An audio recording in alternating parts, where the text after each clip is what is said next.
Hello শিক্ষার্থী বন্ধুরা, আসসালামু আলাইকুম। আজকের টিউটোরিয়ালে তোমাদের সবাইকে স্বাগত। আজ আমরা সি প্রোগ্রামিংয়ের ডেটা টাইপ নিয়ে আলোচনা করব। মূলত ডেটা টাইপ যে কোনো প্রোগ্রামিং ল্যাঙ্গুয়েজে অত্যন্ত গুরুত্বপূর্ণ একটা জিনিস, ঠিক আছে? সুতরাং সি প্রোগ্রামে ডেটা টাইপ অত্যন্ত গুরুত্বপূর্ণ একটা জিনিস। যে কোনো প্রোগ্রামিং ল্যাঙ্গুয়েজ শেখার পূর্ব শর্তর ভিতর এই ডেটা টাইপ শেখাটা খুবই গুরুত্বপূর্ণ। সুতরাং আমরা দেখি যে ডেটা টাইপ আসলে কি।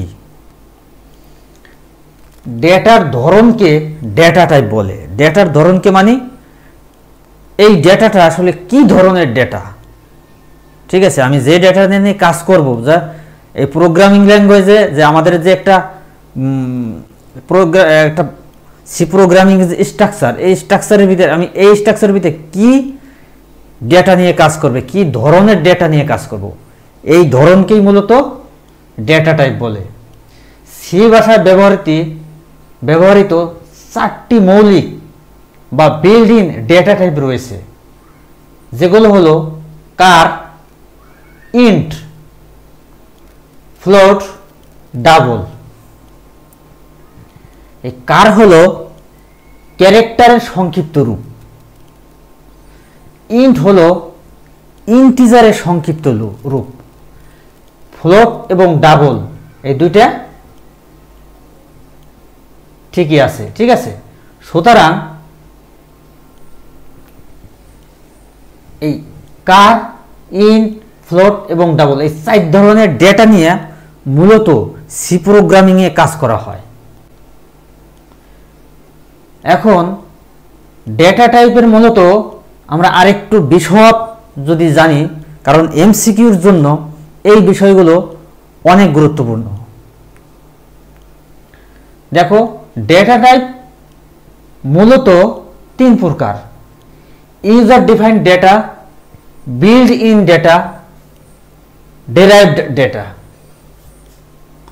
ইউজার ডিফাইন্ড ডেটা, এখানে আবার চারটা শ্রেণী আছে: structure, union, enumeration, class. Building data কি আছে? Integral type data, void data এবং ফ্লোটিং ডেটা। এখানে ইন্টিগ্রাল টাইপের আবার দুইটি শ্রেণী আছে: ইন্ট মানে ইন্টিজার টাইপ এবং কার বা ক্যারেক্টার টাইপ। ফ্লোটিং ডেটা টাইপের আবার তিনটি শ্রেণী আছে: float, double, long double. Derived data টাইপের চারটি শ্রেণী আছে: array data type, function data type, pointer data type এবং রেফারেন্স ডেটা টাইপ। এখন দেখো, এখানে লেখা আছে ডেটা টাইপের ডেটার ধরনকে ডেটা টাইপ বলে এবং সি ভাষায় ব্যবহৃত চারটি মৌলিক বা বিল্ডিং ডেটা আছে, ঠিক আছে? এই বিল্ডিং ডেটায় মূলত এই চারটে ডেটা মূলত এই বিল্ডিং ডেটার ভিতরে আছে, ঠিক আছে? সুতরাং ইন্টিগ্রাল ডেটা টাইপের ভিতর আছে দুইটা এবং মাঝখানে ভয়েড এর ভিতরে নাই, কিন্তু ফ্লোটিং ডেটা টাইপের ভিতরে আছে আবার দুইটা। সুতরাং মোট এই চারটে ডেটা টাইপ নিয়ে মূলত programming language, C programming language কাজ করে। এখন এই ডেটা টাইপ নিয়ে আমাদের আরেকটু, এই চারটা ডেটা টাইপ নিয়ে আমাদের আরেকটু বিস্তারিত জানতে হবে, ঠিক আছে? যেহেতু সি প্রোগ্রামিংয়ে এই চারটা ডেটা টাইপ নিয়ে কাজ করে এবং আমরা যখন সি প্রোগ্রামিং করব, ঠিক আছে, তখন এই চারটা ডেটা টাইপ নিয়ে আমাদের কাজ করতে হবে। চলো আমরা এই চারটা ডেটা টাইপ নিয়ে আরেকটু বিস্তারিত জানি। দেখো, সি প্রোগ্রামিং মূলত এই চারটা ডাটা টাইপ নিয়ে কাজ করে, ঠিক আছে? আমি এই সিলেন অনুযায়ী সাজিয়েছি। কোনো কোনো বইতে উল্টাপাল্টা থাকতে পারে, যেরকম 1 নম্বরে থাকতে পারে ইন, তারপরে ফ্লোট, তারপরে ডাবল, তারপরে শেষে গিয়ে থাকতে পারে কার। কিন্তু আমি এই সিরিয়াল অনুযায়ী সাজিয়েছি, কারণ তোমরা সেটা কিছুক্ষণের ভিতরে বুঝতে পারবে যে তোমাদের মনে রাখার সুবিধার্থে আমি এই সিরিয়াল অনুযায়ী সাজিয়েছি। প্রথম 1 নম্বরে কার মানে ক্যারেক্টার ডেটা টাইপের সংক্ষিপ্ত রূপ কার, ইন্টিজার ডেটা টাইপের সংক্ষিপ্ত রূপ ইন্ট, এবং ফ্লোটিং ডেটা টাইপ এবং ডাবল ডেটা টাইপ একই আছে, এটার কোনো সংক্ষিপ্ত রূপ নেই। এখন কার ডেটা টাইপের জন্য বর্ণ ও চিহ্নের জন্য ব্যবহৃত হয়। বিষয়টা কি, মনে করো যদি আমি সিএইচ নামে একটা ভেরিয়েবল নেই, এই ভেরিয়েবলের ভিতর আমি বাংলাদেশ লেখাটা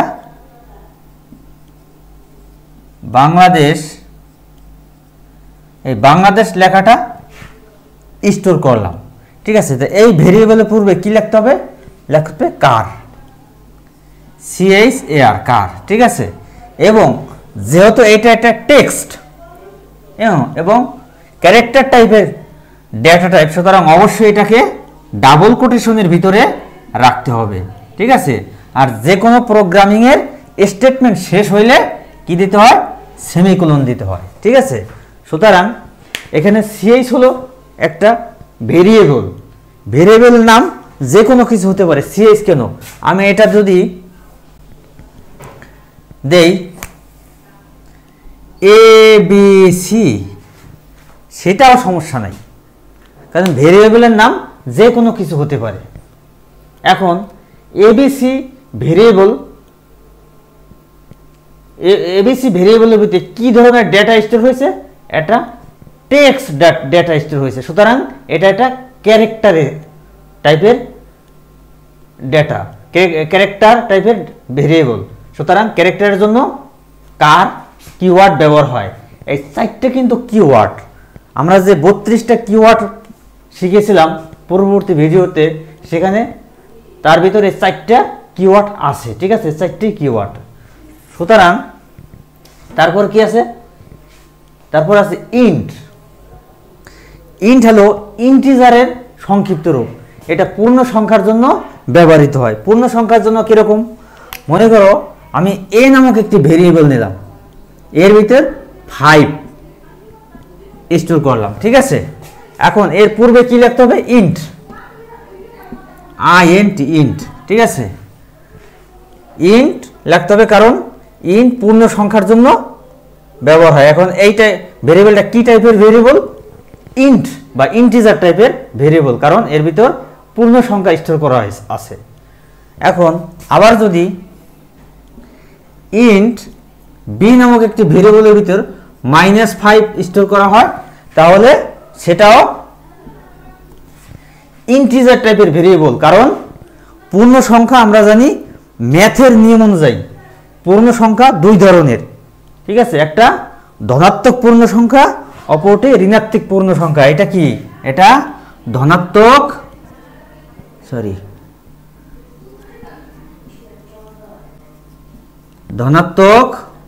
পূর্ণ সংখ্যা, এটা ঋণাত্মক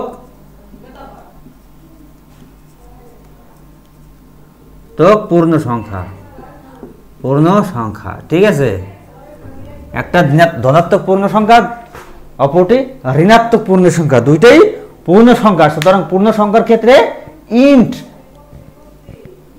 কিওয়ার্ডটা ব্যবহার হয়, ঠিক আছে।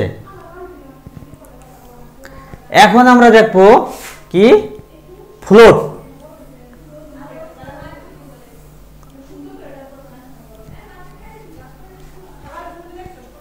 ফ্লোটটা কি, ভগ্নাংশ ও দশমিকের জন্য ব্যবহৃত হয়। যেরকম আমি যদি একটা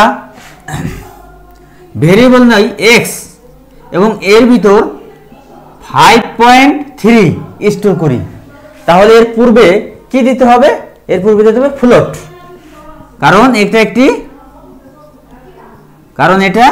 এটা কিন্তু পূর্ণ সংখ্যা নয়, এটা ভগ্নাংশ। কি ভগ্নাংশ, আমরা জানি ভগ্নাংশ 2 প্রকার, একটা স্বাভাবিক ভগ্নাংশ আর একটি দশমিক ভগ্নাংশ, এটা দশমিক ভগ্নাংশ, ঠিক আছে। আবার যদি আমি y একটি ভেরিয়েবল নেই এবং তার ভিতর 1/2 হাফ, 1/2 হাফ স্টোর করি, তাহলে এটা কি দিতে হবে? ফ্লোট। কারণ এটা একটা, এটাও কি, এটাও একটা ভগ্নাংশ, এটা স্বাভাবিক ভগ্নাংশ, এটা দশমিক ভগ্নাংশ। সুতরাং ভগ্নাংশের ক্ষেত্রে ফ্লোট দিতে হবে। এটা একটা ফ্লোটিং টাইপের ডেটা টাইপ, ঠিক আছে। এখন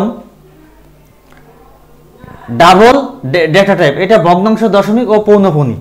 আচ্ছা, ডাবল ডেটা টাইপ ভগ্নাংশ, দশমিক, পৌনঃপুনিক। তাহলে কি আছে? দশমিক, ভগ্নাংশ, পৌনঃপুনিকের ক্ষেত্রে মনে করো আমি এ নামক একটি ভেরিয়েবল নিলাম, তার ভিতর আমি 3.8 স্টোর করলাম। এখানে ডাবল ডেটা টাইপ, কারণ DOUBLE ডাবল, কারণ এখানে দশমিক, ভগ্নাংশ এবং পৌনঃপুনিক। আচ্ছা, তা এখানে ফ্লোটও ব্যবহার করা যায়। ফ্লোট এবং ডাবলের ভিতরে পার্থক্য কি? ফ্লোট দশমিকের পর সর্বোচ্চ 6 ঘর পর্যন্ত নিতে পারবে, যেরকম 3, 0, 5, 1, 9, 2। এরপরে আর ফ্লোট এরপরে আর নিতে পারবে না, গ্রহণ করে না, সব কিছু বাদ দিয়ে দেয়, ঠিক আছে। কিন্তু ডাবল ডেটা টাইপ অনেক নিতে পারে। 6 এর পরেও যদি কোনো সংখ্যা থাকে, অর্থাৎ দশমিকের পর 6 ঘর, এই 6 ঘরের পরেও যদি কোনো সংখ্যা থাকে, তাহলে ডাবল ডেটা টাইপ আমার নিতে হবে। এটা মনে করো 8, 8, 0, 0, 9, 5, 6, 2, 1, 0, 5, অনেক যাবে, তাতে কোনো সমস্যা নাই, কারণ এটা ডাবল ডেটা টাইপ আমি ডিফাইন করে দিয়েছি। এখন তাই ফ্লোট টাইপের ডেটা টাইপ কি? দশমিকের পরে সর্বোচ্চ 6 ঘর। আর ডাবল ডেটা টাইপ কি? দশমিকের পরে যত ইচ্ছা নেওয়া যাবে, তাতে কোনো সমস্যা নাই। আবার পৌনঃপুনিক কি? মনে করো আমি বি নামে একটি ভেরিয়েবল দিলাম, ঠিক আছে। এর পূর্বে যদি আমি ডাবল দেই পৌনঃপুনিকের জন্য, তাহলে কি আছে? মনে করো 5.2222222, ঠিক আছে। এখন পৌনঃপুনিকের নিয়ম অনুযায়ী ম্যাথে পৌনঃপুনিক আমরা অঙ্ক করেছি, তাই না? সুতরাং পৌনঃপুনিকের নিয়ম অনুযায়ী এই সব করে 2 বাদ দিয়ে একটা 2 রাখতে হবে এবং তার উপরে একটা পৌনঃপুনিক দিয়ে দিতে হবে। এটি হলো পৌনঃপুনিকের নিয়ম, ঠিক আছে। সুতরাং ডাবল ডেটা টাইপ এবং ফ্লোট ডেটা টাইপের যে পার্থক্য, সেটা আমরা বুঝতে পেরেছি যে ফ্লোট ডেটা টাইপ সর্বোচ্চ 6 ঘর, দশমিকের পরে 6 ঘর নিতে পারবে, কিন্তু ডাবল ডেটা টাইপ 6 ঘরের চাইতেও বেশি নিতে পারবে। এবং ডাবল ডেটা টাইপ আরেকটা কি? পৌনঃপুনিককেও নিতে পারবে, ঠিক আছে। সুতরাং ফ্লোট এবং ডাবল ডেটা টাইপের পার্থক্য আমি মনে করি তোমরা বুঝতে পেরেছো। আর ইন্টিজার টাইপের ডেটা টাইপ পূর্ণ সংখ্যার জন্য, কার টাইপের ডেটা টাইপ বর্ণ ও চিহ্নের জন্য, ঠিক আছে। এখন আরেকটা বিষয় তোমাদের জানা খুবই দরকার, সেটা যে এই যে সিরিয়াল অনুযায়ী যে আমি লিখেছি কার, ইন্ট, ফ্লোট, ডাবল, তাই না? এটা কিসের জন্য? এটা হলো তোমাদের এমসিকিউতে মনে রাখার জন্য যে কার টাইপের ভেরিয়েবল মেমোরিতে কি পরিমাণ জায়গা দখল করে। কার টাইপের ভেরিয়েবল মেমোরিতে কি পরিমাণ জায়গা দখল করে, সেটা হলো মেমোরিতে 1 বাইট জায়গা দখল করে, ঠিক আছে। আর ইন্ট পূর্ণ সংখ্যার জন্য ইন্ট টাইপের ভেরিয়েবল মেমোরিতে এই 1 এর দ্বিগুণ 2 বাইট জায়গা দখল করে, ঠিক আছে। আবার ফ্লোট ভগ্নাংশ ও দশমিকের জন্য ব্যবহার হয়। মেমোরিতে কি পরিমাণ জায়গা দখল করে? এটা হলো এই 2 এর দ্বিগুণ, তার মানে 2 দ্বিগুণে 4 বাইট জায়গা দখল করে। এবং ডাবল ডেটা টাইপ মেমোরিতে কি পরিমাণ জায়গা দখল করে?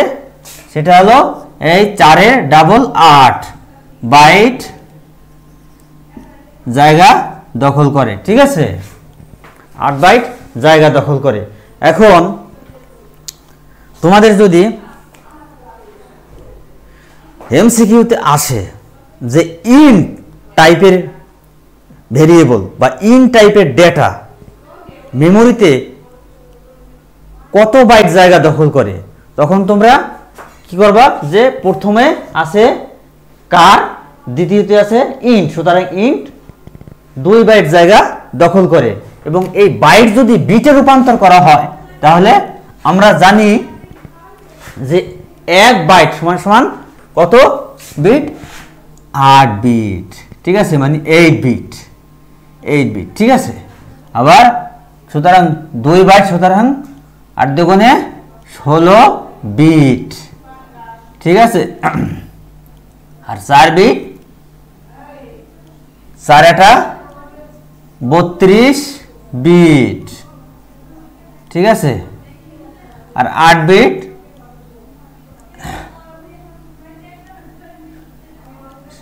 64 বিট, ঠিক আছে। যদি বলা হয় যে ইন্টিজার বা ইন্টিজার টাইপের ভেরিয়েবল মেমোরিতে কত বিট জায়গা দখল করে, তখন হবে 16 বিট। আর যদি হয় কত বাইট জায়গা দখল করে, তখন সেটা হবে 2 বিট, ঠিক আছে। এই বিষয়গুলো এমসিকিউর জন্য খুবই গুরুত্বপূর্ণ তোমাদের, ঠিক আছে, খুবই গুরুত্বপূর্ণ। এই বিষয়গুলো তোমাদের অত্যন্ত গুরুত্ব সহকারে দেখতে হবে, গুরুত্ব সহকারে পড়তে হবে, ঠিক আছে। আমি বিষয়গুলো বিস্তারিত তোমাদের বললাম, তোমরা একাধিকবার ভিডিওটা দেখবে এবং তোমাদের বই থেকেও সহযোগিতা নেবে, নিয়ে তোমরা এই বিষয়গুলো টিউটোরিয়ালটা একাধিকবার দেখবে, দেখলেই তোমাদের বিষয়গুলো সম্পূর্ণ ক্লিয়ার হয়ে যাবে। শিক্ষার্থী বন্ধুরা, তোমরা চ্যানেলটিকে সাবস্ক্রাইব করবে এবং বেল বাটনে প্রেস করে রাখবে, যাতে নতুন কোনো ভিডিও আপলোড হলে তোমরা সাথে সাথে নোটিফিকেশন পেয়ে যাও। এবং ভিডিওটি বেশি বেশি শেয়ার করবে, যাতে সবাই দেখে উপকৃত হতে পারে। ধন্যবাদ সবাইকে।